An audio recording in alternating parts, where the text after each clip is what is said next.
Hola amigos, bienvenidos a este su canal Biomédica para Todos. El día de hoy tenemos la segunda parte de nuestro video sobre qué es la electricidad en biomédica. Adelante.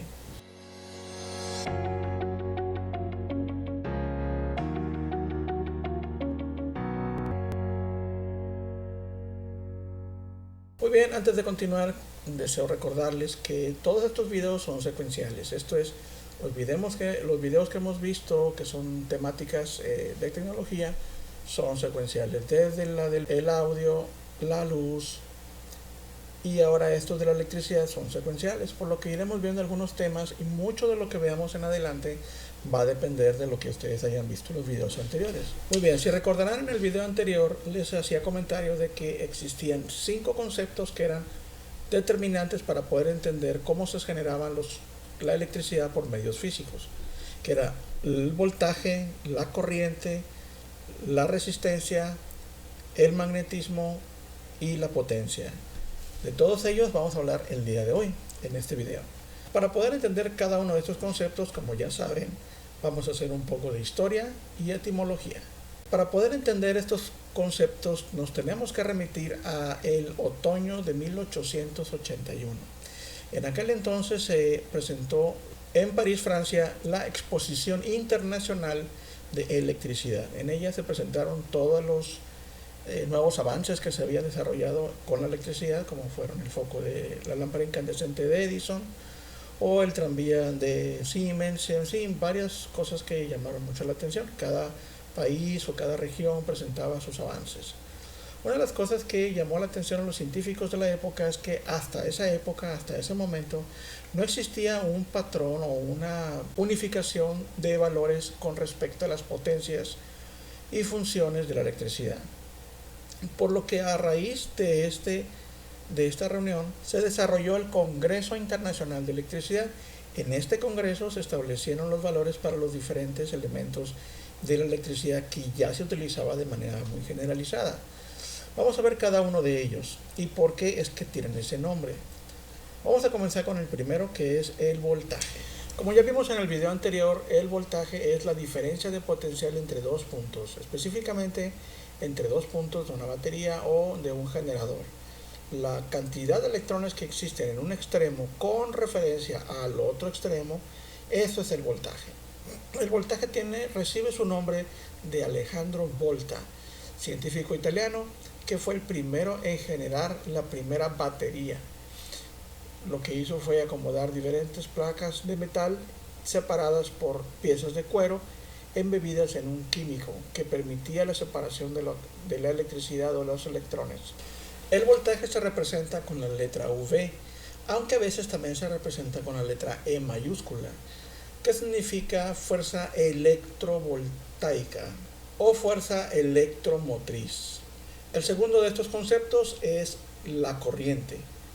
¿Qué es la corriente eléctrica? Es la cantidad de electrones que cruzan por un medio determinado. Puede ser un cable o un conector, cualquier cosa.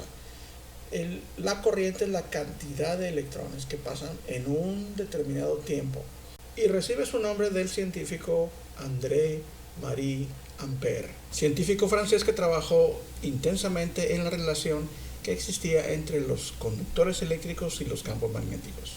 Por lo que la medida de la cantidad de corriente que pasa por un medio determinado se le llaman amperes.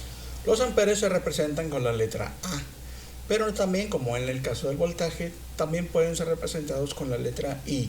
Así que si en algún momento, en alguna ecuación matemática lo ven con I, esa es la corriente o los amperes en su defecto. ¿Qué define cuántos electrones cruzan a través de un material? Su construcción.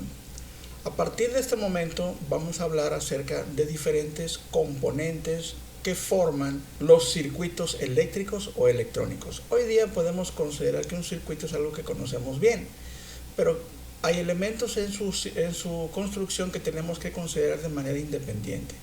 Por lo que a partir de este momento hablaremos de cada uno de ellos y todos deben ser considerados de manera particular. No podemos menospreciarlos o considerarlos como algo que no debemos analizar al momento de crear nuestros dispositivos, ya sean médicos o cualquier otro. Es importante que eso lo tengan en mente porque de cada uno de ellos dependerá el buen funcionamiento de lo que queremos realizar. A estos dispositivos les llamaremos componentes, independientemente de si son o no grandes, chicos, o la forma que tengan o la funcionalidad que estos tengan. Todos los vamos a considerar como componentes y vamos a comenzar con el primero, que es el conductor. Existen muchos elementos en la naturaleza que permiten el paso de la corriente a través de ellos. Muchos de ellos los utilizamos de manera común y corriente todos los días.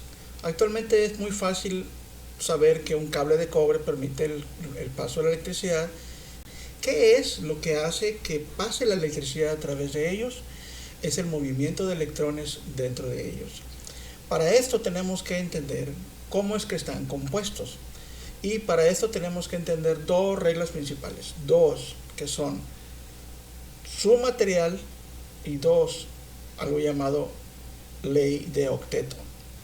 La ley de octeto o la regla de octeto es una regla establecida por Walter Kossel, en la cual establece que la capacidad de estabilidad de un átomo dependía mucho de la cantidad de electrones que tenía en su última órbita.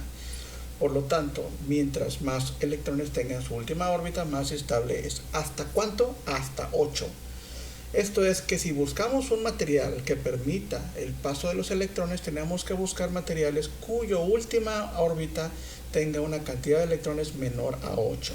La gran mayoría de las personas consideran que cuando pone un polo de una batería en un cable y el otro en el otro, siendo este cable de cobre, lo que va a pasar es que los electrones que están en el polo negativo van a cruzar por el cable, y esto no es así. Lo que sucede realmente es que los electrones ocupan un espacio dentro del material del cobre. Esta inestabilidad provoca que se liberen electrones. Esto es, yo tengo un electrón que se agrega a la última órbita del material de cobre. Esto inestabiliza el material y automáticamente lo expulsa. Esa expulsión genera fotones. ¿Recuerdan lo que hablamos en el video anterior? Bueno, también hablamos acerca de la última órbita de los átomos, que se llama órbitas de valencia. Esta sistemática distribución de electrones brincando de uno a otro de los átomos dentro del material que estamos utilizando como conductor crea una liberación de fotones. Estos fotones a la vez crean un campo electromagnético dentro del cable y se radia alrededor del exterior del cable. Es este campo electromagnético que genera la energía que utilizamos en nuestros dispositivos. No son directamente los electrones, aun cuando es una parte muy importante para que se genere la energía que después utilizaremos. Esta no es 100% generada por los electrones. La velocidad a la que los electrones circulan dentro de un cable es muy baja, pero el campo electromagnético es muy rápido y a la vez es muy poderoso. Es lo que genera el trabajo dentro de nuestros dispositivos, cualquiera. Este es un listado de los materiales que mejor conducen la electricidad. Y también vemos la composición atómica de cada uno de ellos. Vean cómo en la última órbita, en la órbita de valencia, hay uno, a lo mucho dos o tres, y no se cumple la regla de 8. Todos ellos son excelentes conductores. Pero, ¿qué es lo que hace que los utilicemos en la vida diaria? Bueno, dos cosas principales. Número uno, la disponibilidad. Y dos, el precio. Actualmente el cable de cobre ha subido mucho en costo, por lo que se ha buscado otros materiales, pero durante muchísimos años el único disponible era este. Hoy tenemos cables de aluminio y de algunas otras aleaciones, pero en sí los que podemos utilizar de manera comercial son tanto el cobre como el aluminio. Ahora, de los mejores conductores que hay en la naturaleza es el cobre y la plata, pero imagínense hacer un cable de plata o un cable de oro. Bueno, ciertamente a nivel comercial es muy difícil encontrarlos, realmente es imposible. Pero a nivel industrial, cuando se fabrican los circuitos integrados, este material, tanto el oro como la plata, sirve para interconectar los circuitos integrados internamente. Aquí vemos una imagen en donde sus cables son fabricados con oro. Esto hace que la recuperación de oro hoy día de la basura electrónica sea un buen negocio, por el alto costo que el oro tiene. Actualmente se buscan otros materiales para poder reemplazarlos, pero la verdad es muy difícil. Son materiales muy eficientes y de muy alta capacidad conductora. En la información del video he incluido un enlace a un video muy interesante para que ustedes puedan entender cómo es que funciona la corriente eléctrica. Me pareció fantástico, me pareció uno de los mejores videos con una mejor explicación y que nos da luz acerca de las cosas que tenemos que entender, de cómo funciona la luz, cómo funcionan los fotones, cómo funcionan los campos electromagnéticos, para que lo podamos incluir en el diseño de nuestros equipos o para poder entender cómo es que funcionan los que ya estamos viendo. Bueno amigos, hasta aquí el video del día de hoy. Deseamos que no sean videos demasiado extensos para que ustedes puedan verlos con toda tranquilidad en su trabajo, camino a la escuela, camino a su lugar de labores, que tengan la oportunidad de verlos y que puedan dedicarle unos minutos a aprender un poco acerca de la biomédica. Estos videos están hechos para ustedes, por lo que cualquier comentario, sugerencias son bienvenidos. Cualquier asunto, vayan directamente a nuestra página de Facebook de Biomédica para Todos o de un servidor, Jaime Mena Martínez. Suscríbanse, denle like, compartan. Cualquier cosa que ustedes hagan por nosotros nos ayuda.